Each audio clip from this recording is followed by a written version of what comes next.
This is Internet Marketing.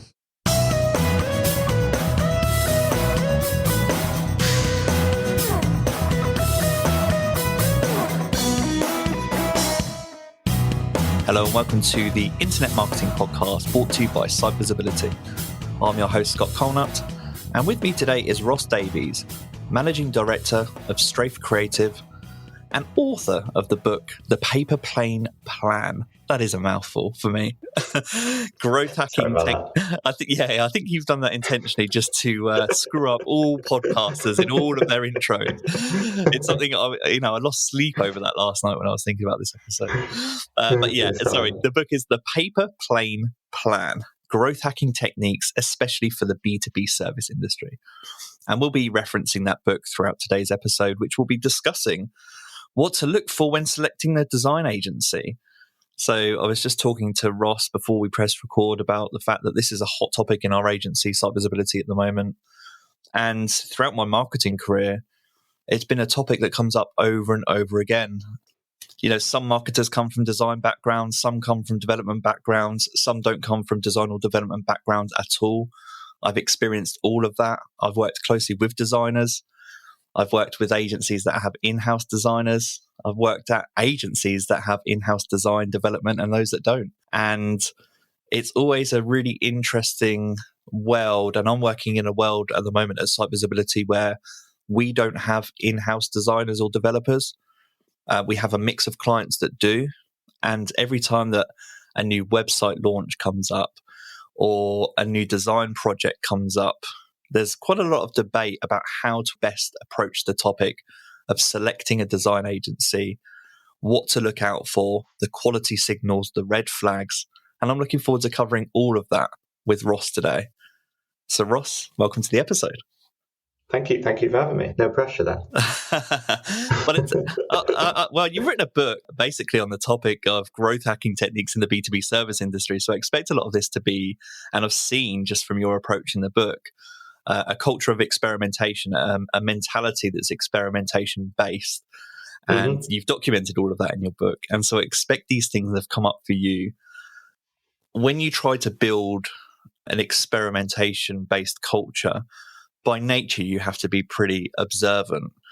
And so I imagine a lot of what we discussed today, you've seen and have observed yourself over your career today and are probably still observing these things come up. And actually, on that note, if you want to take a moment to introduce yourself and just explain to people what you do on a day-to-day basis at Strafe Creative. Yeah, of course. So I guess first one is just kind of who Strafe are. So Strafe Creative, I guess we consider ourselves what is a conversion-led design agency, which basically means, obviously, yes, we want something to look aesthetically beautiful. But for us, one of the main things is increasing the overall conversions. And obviously, that might be SaaS purchases. It might be that we want people to fill in a form, or it might be a more traditional thing like an e-commerce purchasing. That's what we want to aim to do. So we kind of have this ethos all around what we kind of call client success through great design. Mm-hmm. And that's kind of what leads us kind of down the path that we take. And from a point of view of, I guess, who I am, I'm the co-owner. My business partner is called Patrick. I guess my actual role is more of the MD. So I'm liaising with lots of different teams throughout the day just to kind of make sure everything's going on, whether that's, speaking with the sales team or checking in with designers or the developers or any of the project managers. Obviously, sometimes, depending on the scale of the project, that a client might be adamant that they want me heavily involved in the project, and I can be. And then obviously I'm looking at if we can be creating partnerships or, overseeing the overall kind of planning of what's happening in the marketing. If I do get involved in the projects, which I still really like to do, the bit that I really like to get involved in is the nitty-gritty bit right at the start, where we're doing like all of the research and we're looking into the personas and we're planning out the user flows. And I still quite like that bit. That's my favorite bit. So that's a quick summary, I guess, of who Strafe are and a little bit about myself and what my day-to-day normally looks like. And that's a really good point to pick up from. Is I'm interested to know why. Why are you interested in that user journey part? I guess that early briefing stage, what is it from your earlier career that you've taken into that aspect of your role at Strafe? Yeah, so I guess from this kind of point of view is, there's a couple of things if I just look back on this, that when we first started out, we were a very different agency, right? We were still learning. We both had a little bit of experience, but we started this relatively fresh, and we're 11 years in now. So we've learned a lot over the time. I think, as you mentioned kind of at the beginning, that there's a lot of experimental things that we did and tried. And actually, one of the things that came from years and years ago, back before CRO was like a terminology, and obviously that's conversion rate optimization, we started to look at ways that we could try improve our designs to, I guess, manipulate the user to buy more. It was just so long ago that it just didn't have a term. It wasn't necessarily known as CRO. It was just trying to figure out how that we could make really successful websites and do that. And that's kind of where we went from. From a point of view of, I guess, my kind of influences, my actual dad's an industrial designer. So I got quite heavily, and it was kind of like car parts, so like locks on windows or different bits and pieces that would go inside the car. And he, I guess, had me involved, I guess not even really realizing it, but, he'd always be talking to me about the importance of ergonomics and designing for the end user. And I guess that naturally started to come out in how we try to differentiate ourselves, that it's not just about something that's good looking and aesthetically beautiful. It needs to function well. It needs to convince the user to not only buy, but potentially answer any of their objections. And that becomes a really, really key part to us.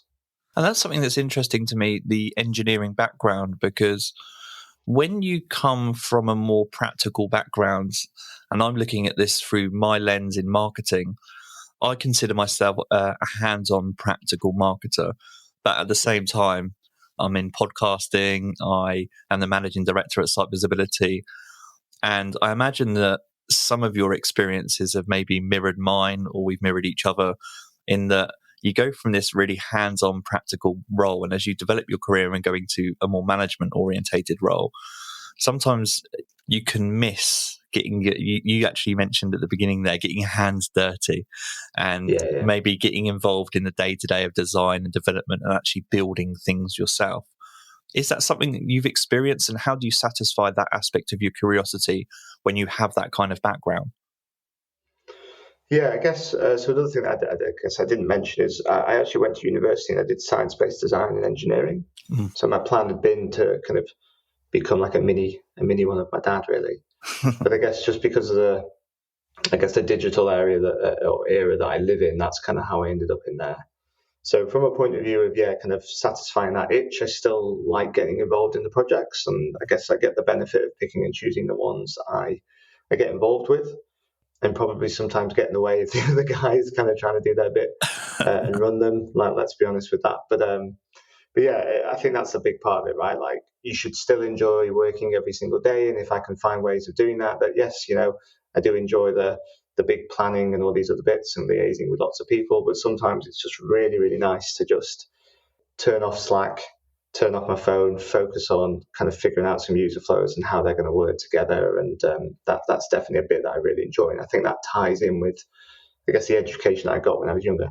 And before we go into some of the details about that stage that you're talking about and just the briefing stage and the process behind the scenes at Strafe, there are a couple of other points from both your book and your intro there that I want to touch on. So the first is just experimentation in general. And again, you've created a book around this topic and documenting your experiments.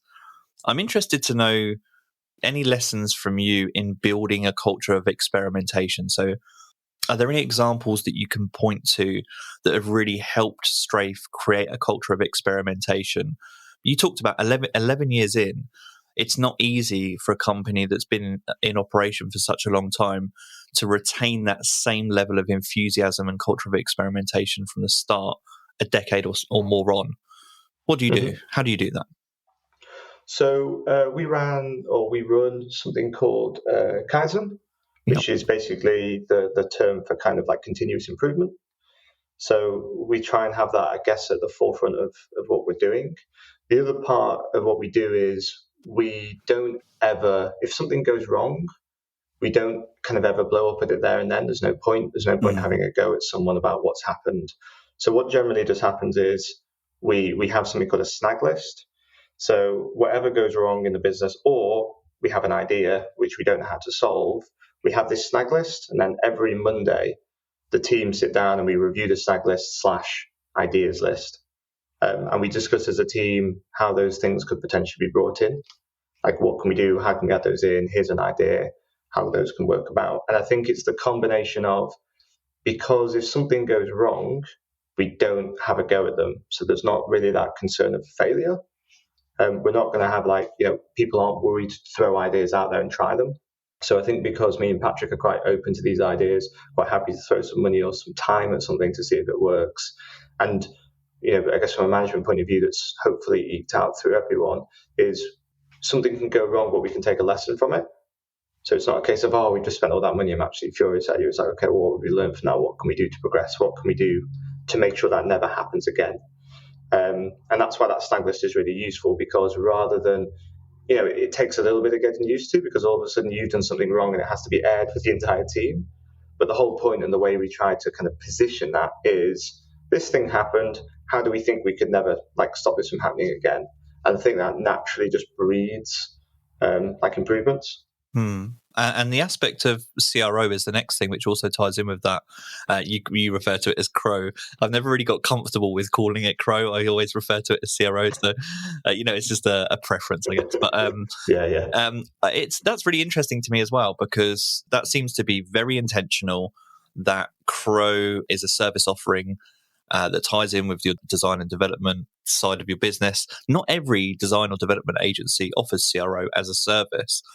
And I mean, this really leads quite naturally onto what to look out for when finding an agency and going through that briefing process with an agency. So maybe just as a starting point here, this might seem like a trivial question for you, but I know, because I've seen it myself, both from clients but also from marketers, that not everyone knows the difference between what a design agency does and what a development agency does, and their respective responsibilities and also the similarities. So from your perspective, can you describe to me the difference between a design agency, a development agency, and for anyone that's listening, what they should be looking, really, when should they be looking for one, the other, or both? Yeah, of course. So I guess the first thing I'll just caveat this with is, I do think there's something to consider here with just the overall scale of the project. So if we start with a design agency, as the name would suggest, that they're going to be far more design forward. If we take Strafe as an agency, we are a design agency. We are very focused from a design aspect, and we get all these things that we want it to be, client success through great design, and we're going to spend a lot of time on that. We obviously cut our teeth on things like complex user experience projects. It might be very conversion-led e-commerce, or it might be design of interfaces for games, for example. But as part of that, we're still expected to build a lot of those things. So we do have really good developer experience. But I guess what I would say from that kind of point of view is, and that's why scale is really important, that if it's like an e-commerce one or something slightly more traditional, that's probably where you'll have a design agency that can also build it. If it's probably a far more complex user UX project with a big interface for something that's being built out, that's probably where you have the two separate companies. So you have the design agency that very much focuses on the design, and that's where you bring in a dev agency or a dev house, whatever you want to call them, and they'll focus on that sort of element. Same thing with if you go to a dev house, that they probably have some basic kind of design knowledge, and they'll be able to do some of those bits. But they'll get, where they're going to be making their money and where they're going to be cutting their teeth is on those more complex build, which a design agency probably doesn't have the capabilities of doing. So, if you're only spending if it's a more traditional project, you can probably get away with one or the other. But it's when you start to build up those bigger, more complex projects, you're just naturally going to find that agencies will, I guess, focus on their expertise and not necessarily kind of touch into those some of those other areas that could be there. I do think that's a really important bit. For another one, that you might have someone like a SaaS company that's obviously going through some funding, and they're likely to kind of hire a design agency to just focus on the design element. And then they'll probably hire a separate dedicated dev agency to focus on the complex dashboard that they've then created. And then the two of them get to work together. So I do think scale of project is really, really important to kind of consider as well. Interesting. So the advice to the listeners, it sounds like here, is don't always expect a design agency to be the agency that's actually going to build the thing that they design. And I guess on the flip side of that, don't go to a development agency and expect lots of designs as support either. Yeah. And the additional thing there is that you will find some agencies that do both. So you will find some agencies that do the design and then can pass it over to build and work on the whole thing, but don't necessarily expect one to do the other. You be careful what you're looking out for. Is that fair? Yeah, I think the main thing is just asking the question, right? So like we might get asked to quote on designing and building something, and we'll look at it and we'll get the developers to look at it, and if we think it's outside of our skill set from a development point of view, then we'll just tell them like there's no point trying to like fluff our way through that and try and win the whole thing when we don't think we can. So we'd rather focus on the elements that we can do. And vice versa. Obviously, what's beneficial from that is we might have a couple of dev houses that we already have that we know we work really, really well with, that obviously I can just loop them into and explain. And from my point of view, the way we always talk about it is we're really good at our one thing, like our thing, and then they're really good at theirs, and then we work really, really well together. So for me, I don't necessarily see that as a bad thing. But as you've touched on, you might have a very, very large agency that can do both and do everything really well. And I think the main thing is just asking them that question. And the easiest way of getting around that is, asking for, I guess, projects that they've done that are similar. So for example, if you came to us and expect us to design it and build it, but we've only got experience of designing projects of that size, then we're able to kind of show those and explain them. Well, this is nice because it leads into what I wanted to talk about next, which is really going into that process of them finding an agency. And so for our listeners or for marketers out there that have a client that are looking for a design agency, for business owners that may be looking for a design agency, where would you recommend people start? So that's not necessarily how people come to Strafe. I'm just interested from your perspective about, where do you recommend people start? Are there any particularly useful aggregator sites, or how do you recommend going about that process of finding someone for the first time? Yeah, I was going to say, this is where I go like, you go to Google and you type in Strafe Creative, and then you click on that one. So the number one site I would personally say, which has a really good caliber of client, is the Drum, and they have the Drum Recommends.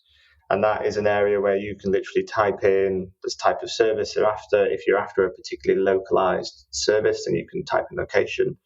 That's probably a whole topic that we can chat about separately. Yeah.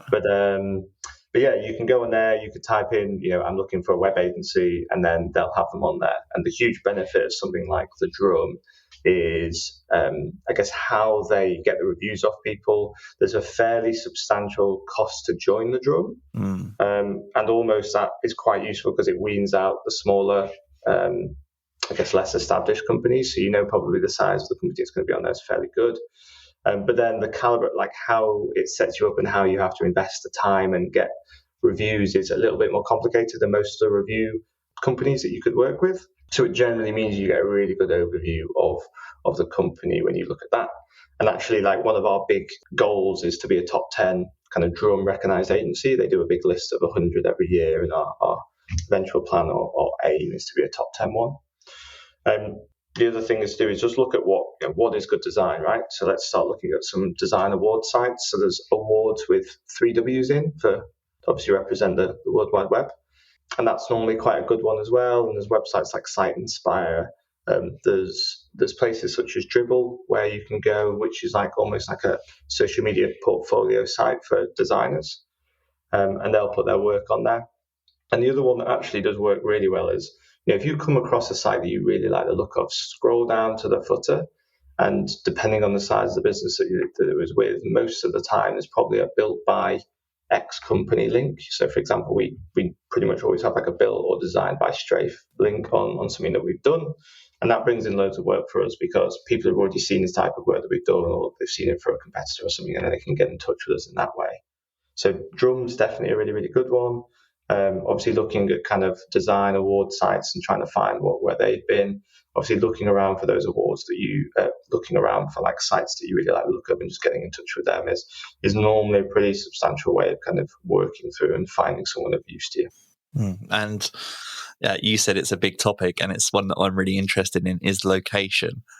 So does location matter when selecting a design agency from your perspective? I mean, to be honest, even pre-COVID, I've never viewed it as a problem. We've got American clients, we've got clients all over the place, and as long as there's a crossover of time where we're both available to talk and share stuff, then I don't really see a problem with it.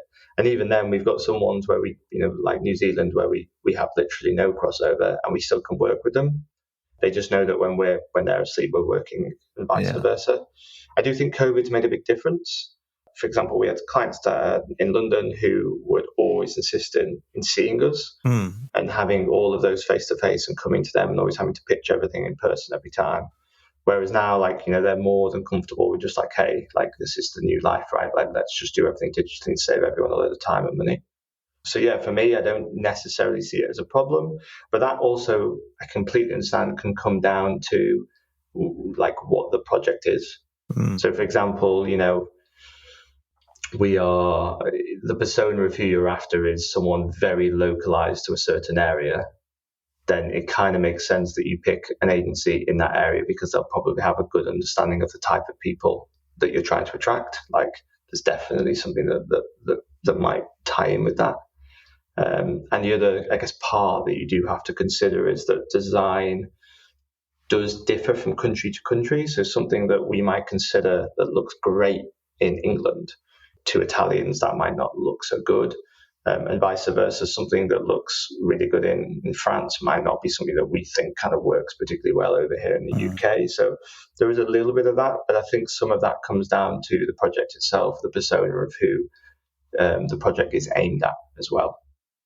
That's really interesting to me, and I don't want to go off too much on a tangent. It's very easy to do this when talking about the pandemic and when talking about experimentation, but I'm really interested to know a little bit more about Strafe and how you operate now. So we're in September 2021. We're still in a pandemic, yet some people are going back to the office at this stage. How are you operating at the moment? So did you have remote working in place prior to the pandemic? Where are you at now? And just as someone that's interested in experimentation, is there anything that you've learned over this last 18 months when it comes to remote working in a design agency that you could share with us on the podcast that's been particularly interesting to you? Yeah, the first one I'll probably share with you is, so you can have a laugh at my expense, is we cleverly signed a 10-year lease on a new office last January. Yeah, no, that's that's not good.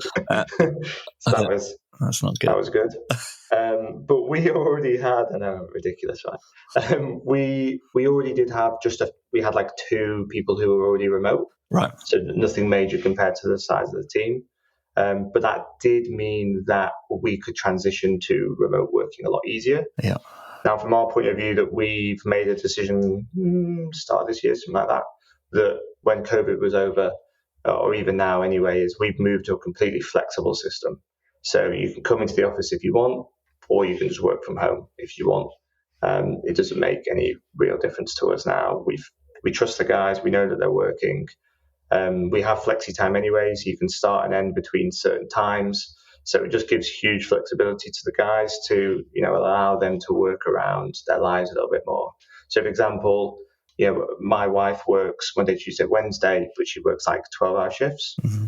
So what's really nice is I work from home on those days, so I can be around for my daughter and get her from nursery at a decent time. Whereas Thursday, Friday, I generally go into the office, and I get to have a little bit of kind of social time by seeing everyone and being out and about. And that's kind of how I work it. Some people come in occasionally. Some people come in all the time. Some people just work from home. For me, I just want to, we're very lucky. And obviously I have to say this in a way that some people have to work from a set place, right? In manufacturing or something. But for us, we can kind of do everything that we need to do remotely. And it does mean that we are slightly more vested in kind of software to allow us to introduce some of those things. One of them, which is really good that we've used, is because we use Slack for all our communication. Yeah. And there's a little piece of, I guess, kit that you can use, which is called Hallway. And what Hallway does is the idea is it tries to introduce the, walking down the hallway and bumping into someone having a chat. Right. So 2-3 times a day, it just randomly starts a chat with everyone, and it randomly picks people and you can have it set to everyone or small amounts. And if people want to say that they're not available that day because they're working on something, they can. And they're just like 10, 15 minutes at a time. And it's just a nice way, because otherwise you could just not talk to anyone all day. So it's little things like that we just try to introduce to make it a bit of a nicer working environment. That's interesting. Thanks for sharing that. I'm really interested in how people are adapting at the moment. And as you said, for the tools and the techniques that people are implementing to help, once you have a culture and it's an office-based culture, how then you retain those cultural elements, the positive elements of your culture when you're moving remote. I really like the idea of hallway. I've seen actually, I'm in some other Slack channels, and I've seen something very similar called coffee chats, where you kind of hook yourself up randomly with someone in the same group once a week, once a fortnight, once a month, to have these more ad hoc conversations, to have these more informal conversations with people. So I really like that idea too.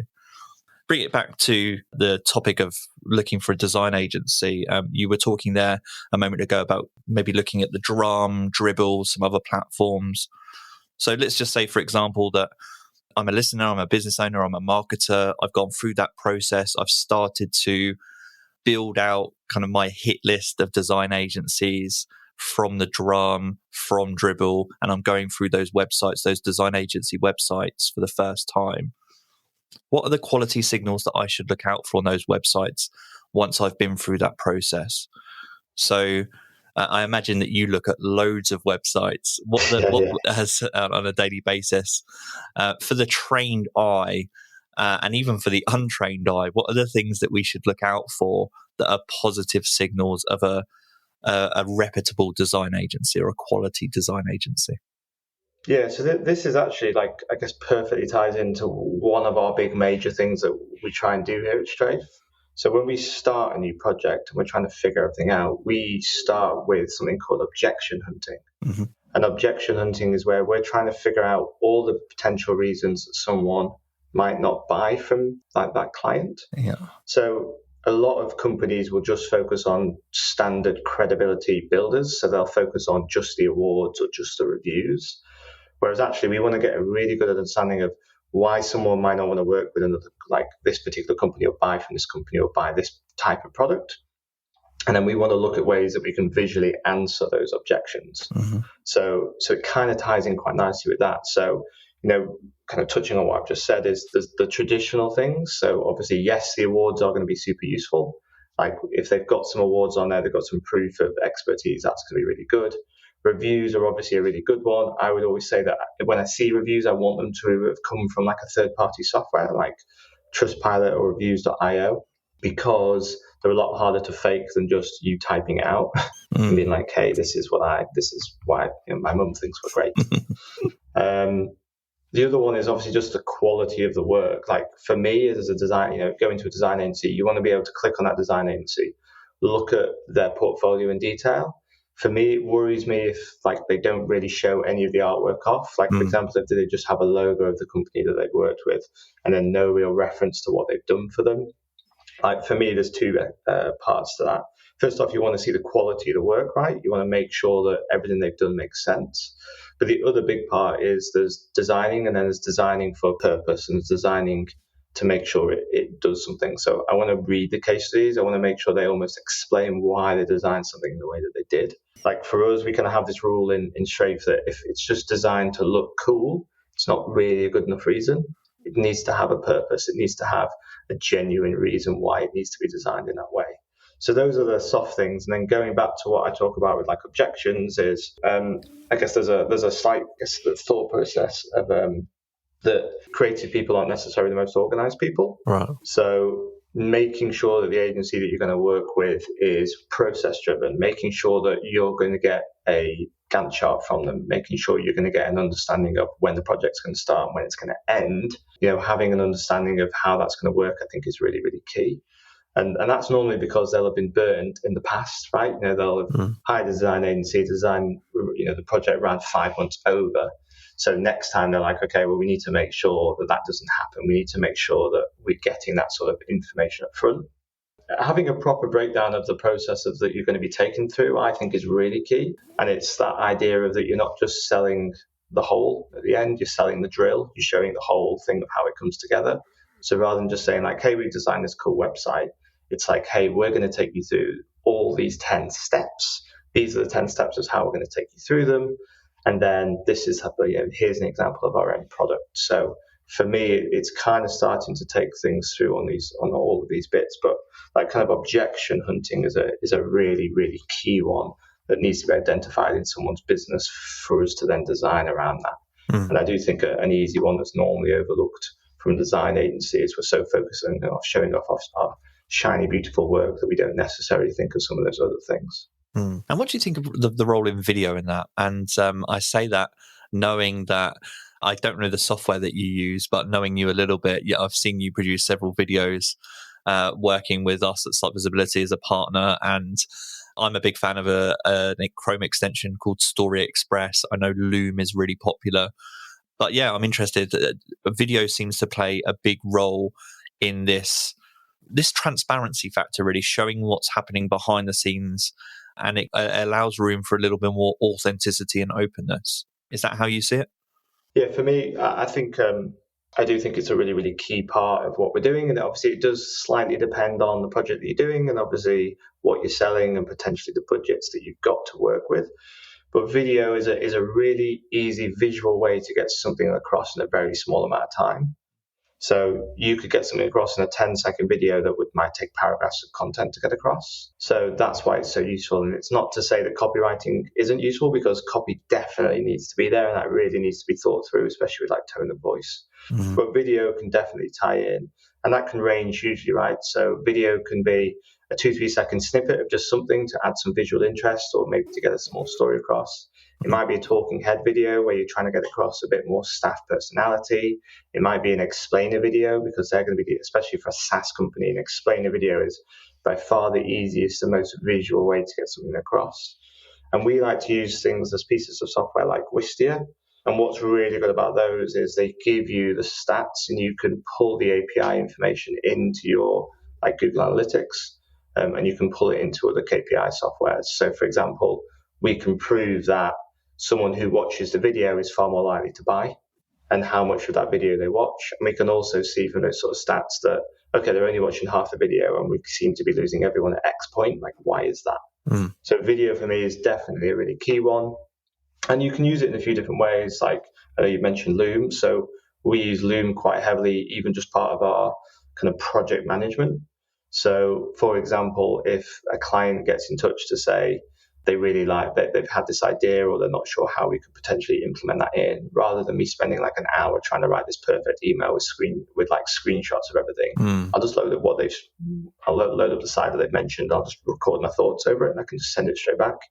It's just a really, really nice, easy way to, I guess, speed up what we're doing, but generally makes the digestion of content a lot easier. So, for you to get something across to a client that they might not be understanding, or you want to get across why you've designed something the way that you have, video is really, really useful. So yeah, video on site and video just as part of our, I guess, on a day-to-day basis for us is completely crucial. And I'd love to start breaking that down a little bit more as well. So you just mentioned there that once someone's made contact with you, and that's where I want to pick up the conversation. So I want to look at things through the design agency lens a little bit more here. When you receive that inquiry for the first time, what do you look for that helps you deliver a fast and accurate quote, and just to go through that process? So what are the positive indicators for you that you look out for, where you think, actually, yeah, this is right up our street. We know exactly what we need to do, and this is the process that we follow?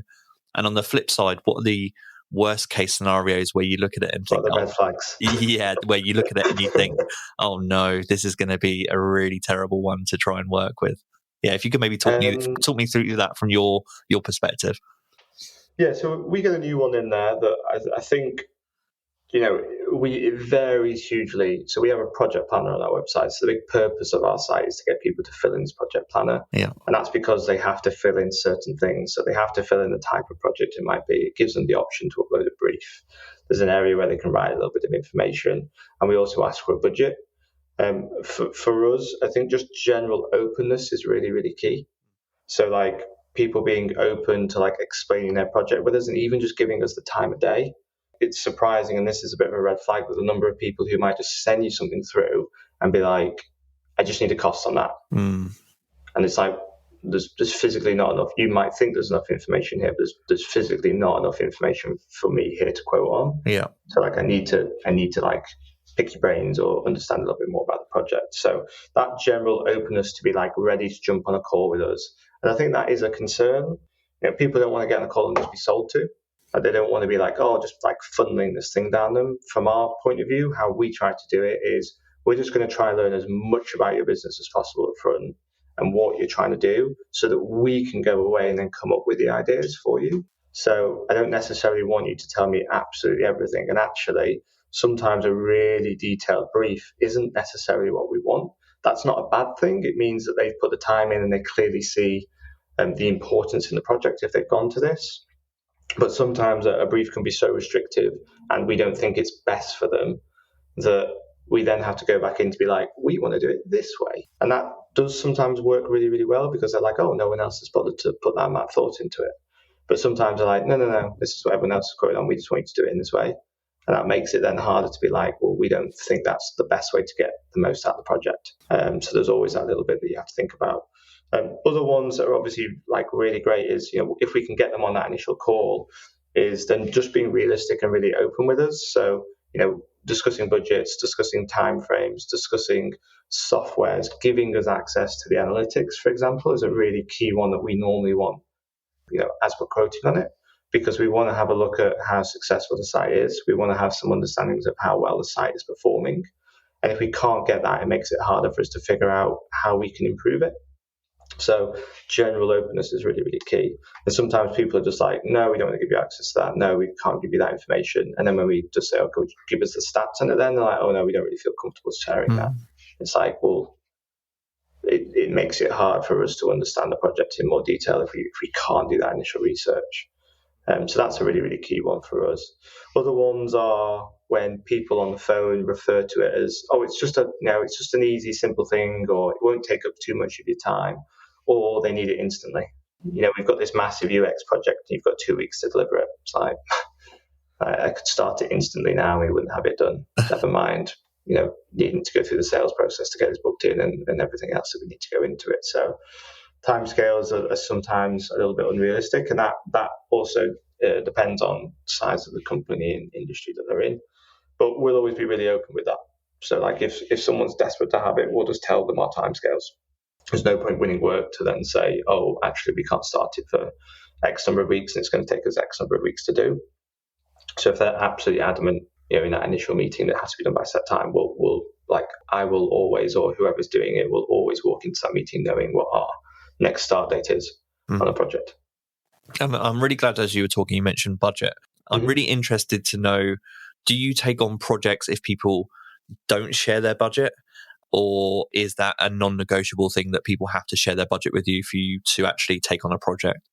So yeah, I guess take on a project, obviously we're never going to start a project until a budget is fully agreed. Yeah. But we will still obviously quote on a project. Right. And the general rule of thumb that we would do is if someone doesn't want to share, is absolutely adamant they don't want to tell us a budget, I'll just explain some of our minimum costs. So like we know, even without fully understanding a project, we know how much an e-commerce project's going to be as a minimum. Right. We know how much a 15-page, 20-page interface is going to be as a minimum. So then we're able to kind of just say, okay, well, just so that you're aware, this is our starting costs. And we just want to explain that just from openness. Obviously, it can go massively north of this depending on how much we deal into this and what you guys want to do. But I completely understand the budgets are really hard one, right? Like I'll do the same thing. Like if I get someone to quote on something for my house, I'm always a bit like, well, you tell me how much it's going to be. It's like I completely get that. But the way we try and just do it is like, just because you've told me the budget is X doesn't mean I'm going to charge you that amount. Yeah. Like we just work out in the same way that we'd work anything else out.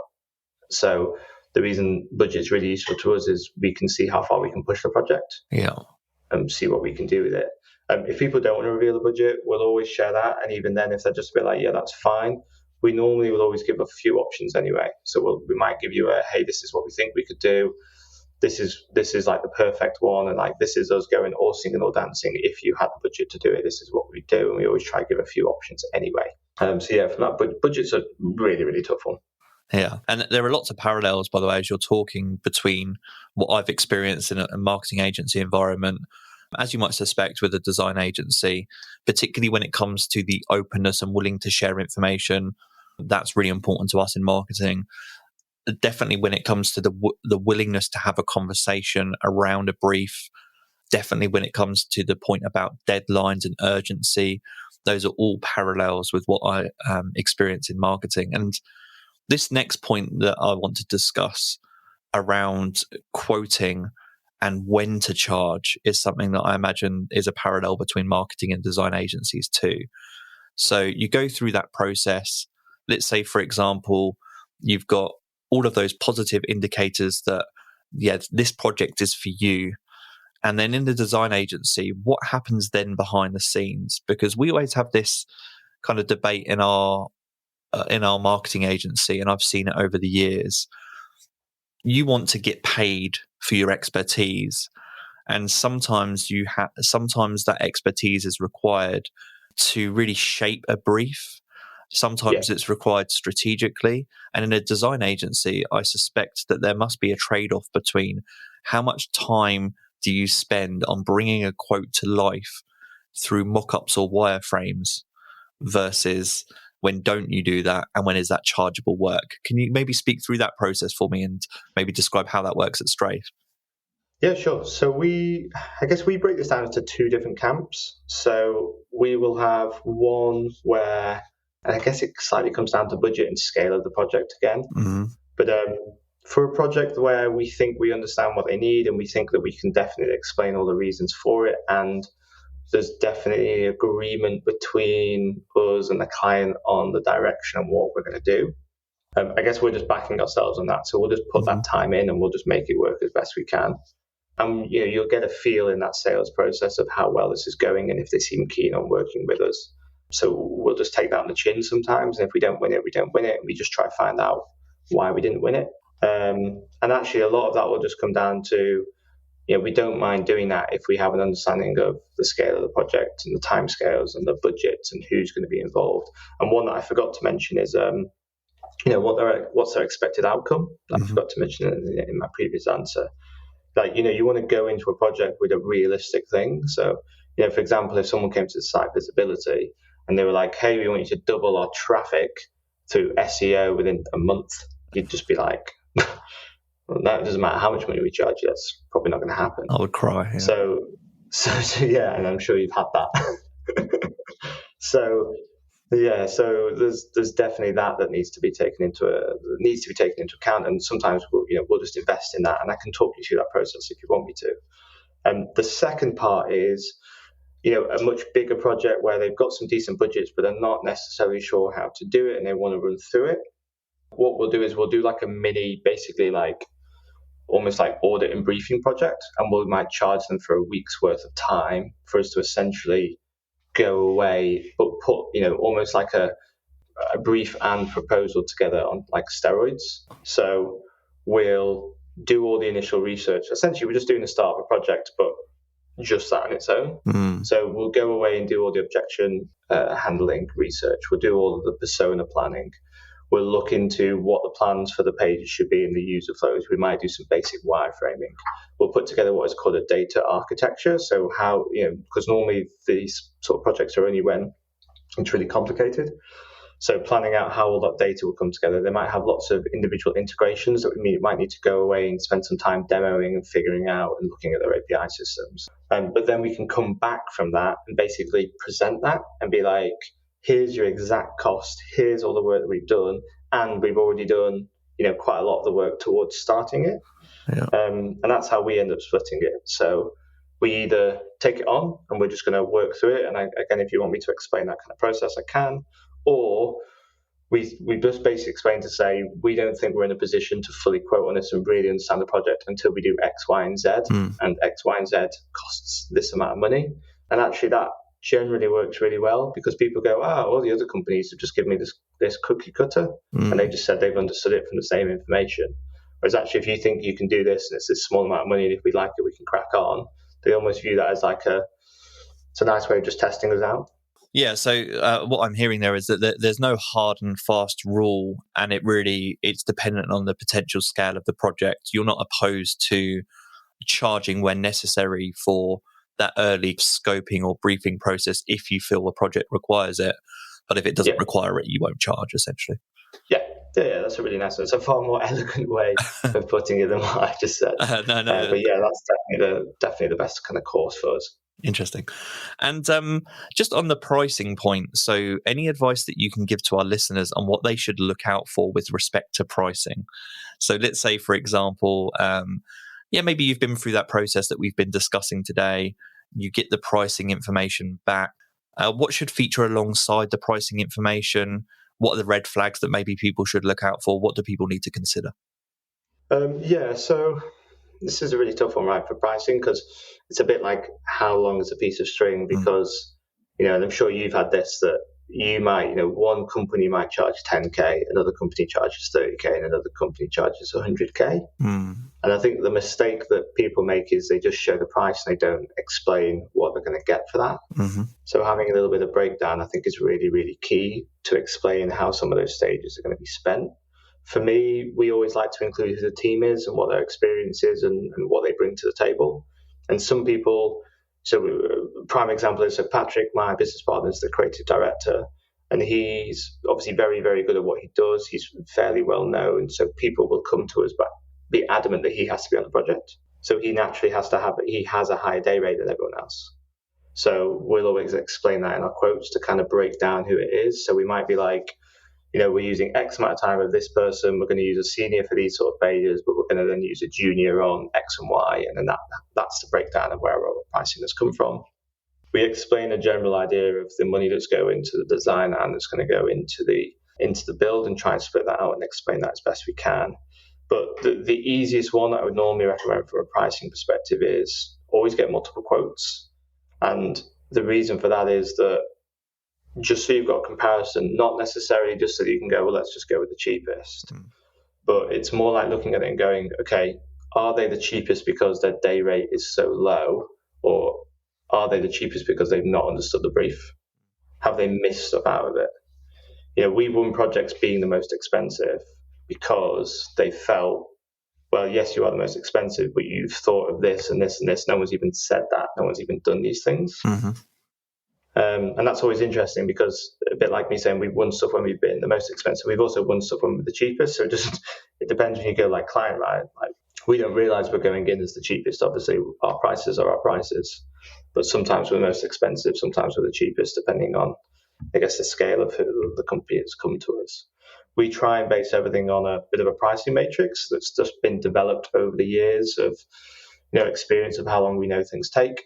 And it's just a combination of all of those things that start to come together that allow us to really break that down. But it's not just it's not a spreadsheet where you just fill it in and you're done. Each one's fairly bespoke. You've got to really think and put some time into it. And I think the red flag for me is just almost like if someone can turn a quote around the same day, they're probably not put the time and effort into it. Now, obviously, you should be waiting weeks for a quote, but giving someone some time to really think about your project, speak with the team. Something that's complex, I'm always going to pull in a designer and a developer for us to discuss the project and potential pinch points and what they think could happen and what could go wrong, or what they think we could do to add to it. That needs time for us to be able to do that. So yeah, they're definitely some things to consider. And that definitely mirrors my experience in a marketing environment as well. I was smiling as you were talking that through, because it's definitely not the most enjoyable part for me as a marketer to go through the process of kind of itemized pricing. It's just a little bit of a painful process sometimes. You get excited about the work, and you actually, that's the part that for me is the most satisfying. So it can feel a little bit tedious, but absolutely necessary. And the other thing that strikes me is that we also just in our company go through an exercise in, price is debated, discussed, as a conversation between the team about pricing. And that can take a little bit of time. And so in our experience, sometimes there are clients or prospects that they might be coming from the angle of thinking, well, surely you do this stuff every day. Why can't you get a price to me quickly? And actually, I just think it's useful to have these conversations. I would encourage anyone that's looking for a design agency or marketing to think about, maybe if a company's spending quite a lot of time on the pricing, it's probably quite a positive indicator, because they're probably debating it a lot behind the scenes to get you the best price possible, and actually to break down the pricing in a way that's more digestible for you. So that resonates with me quite a lot. No, definitely. So just one question to close out the episode here. Aside from pricing, let's say the pricing is good, a prospect or a client is in receipt of that information. They think, great, we're good to go. Before they sign the dotted line on a contract with a design agency, what else should they look for, maybe in a contract? What would you look out for if you were hiring a design agency as part of that design contract? First and foremost is the IP, who owns the IP. So we hand over, as soon as that final invoice is paid, we hand over full IP rights for all of our design. So you can have all the design files, you can have all the code files. It's yours to do what you want, on the basis of, if we've done a good job, you want to stay around and work with us anyway. But it's pretty common that you'll just get a license. So what that basically means is, yeah, you can use it on your website, but you can't have the design files from us because they're ours. So overall IP is really, really key. Timescales, I think, you would hope, but it doesn't always happen. You would hope that an agency would tell you when they're going to start it and when it's going to be finished, even if it's ballpark. I always want to know who's on the team. I think that's really key. Another one is whether it's fixed fee or an estimate. So some agencies, again, like us, 9 times out of 10, will quote what is called like a project cost. So as long as the brief doesn't hugely change, the fee's the fee. Whereas you will get with some agencies, what they might do is they might go, yeah, it's £10,000, but you only get 3 sets of revisions. Anything more than that. So if we've missed the mark, I always found it a bit strange. If we've missed the mark and we haven't done it right and you want to keep making changes, we're going to charge you more money. Yeah. So number of revisions and that sort of stuff would be in there. Communication, how that's going to happen, I think is really key. And that needs to be something that is agreed upon before a project starts. So we have some, obviously COVID's slightly different now, but we had some clients who are adamant. They basically said at sales stage, and this is something that we try and find out, is they were very adamant that all of the meetings when we were pitching our designs always had to be done in person. So that's key, because we need to know that at the start when I'm quoting, so I can take that time into account. We have some people that only ever speak to us via Slack, so they'll join our Slack and they can just go back and forth with us, and that obviously speeds everything up. We have some clients that only ever speak to us via WhatsApp, and we email everything through, and they go back and forth over WhatsApp with us. So I think doing an agreement, there would normally be what's called an SLA, so a service level agreement that's put in place to be how we're being communicated to what's going to happen. I think costs moving forward are going to be key as well. So what are the hosting costs? What are the maintenance fees? And actually what is included for that? So, you can go get maintenance fees for hardly anything. So why would I not just use them? Could I use someone else for these sort of things? How training is delivered, I think, is a really key one that we've learned over the years. So what we used to do with we'd finish a lovely site. What we used to do is we'd give them an hour or so's training to how to do it, and then we'd leave them to it. But the problem with that we found was, they have a new team members, or that person leaves, and then who has that? And then we have to re-educate them all. So what we do now is we put a little website university together, and it's a page just dedicated to them with lots of individual videos about how to use their individual site. So rather than just videos of a generic one, we do them of their site. So it just means, yes, it's time consuming at the start for us to do, but it means moving forward that as the team grows their side, they can just keep watching those videos over and over and over. It just makes life so much easier. So having an understanding of that is something that you don't necessarily think about until the end. So how is that training going to be delivered? What's going to happen with that? What happens if there's a problem with the website? So the site's been live for 2 weeks and there's a bug. Do you have to pay the agency more money, or are they just going to fix that? Compared to if the project goes, if it's been live for a year and then there's a bug, and you're not paying the maintenance fee, what happens then? So it's just little things like that I would say need to be sorted out, that need to just be agreed, and then normally put into an SLA for you to make some decisions on. It's funny because you say little things. I think it's just because it's so natural and habitual for you to discuss. But these are big things. These are important things to. And I've seen it. Yeah, I guess Sorry. No. These are big things. No, I've seen it happen in marketing, and I've seen it happen with design agencies where these things have been missed, and actually the pain and the cost that can cause you as a client or as a marketer, a business owner. If you haven't considered those things, it can be really stressful and quite frustrating. And actually, sometimes, and I've seen this in marketing, is that sometimes if you don't question these things, now typically a good marketing or a good design agency will talk you through this process and actually highlight to you all of these things that we've just discussed. By default, they'll do that. They'll take a position that perhaps you don't understand this, and they'll leave no stone unturned. But sometimes things do get missed, and it is on you, if you're signing any contract with any service company, to review what you're getting. And I've seen misplaced frustration sometimes when there have been additional costs later in a project, and all of that can be avoided if you have a really good conversation before you even sign on the dotted line, which actually kind of nicely ties back into something you were discussing earlier, is that you've got to allow plenty of room for conversation for the agency that you're selecting to just talk through all of this stuff with you. And if you allow for that time, you can avoid a lot of that difficulty later on in the process. Yeah, there's probably one more area that I haven't touched on, which, if it's okay, if I'll just mention now. Absolutely.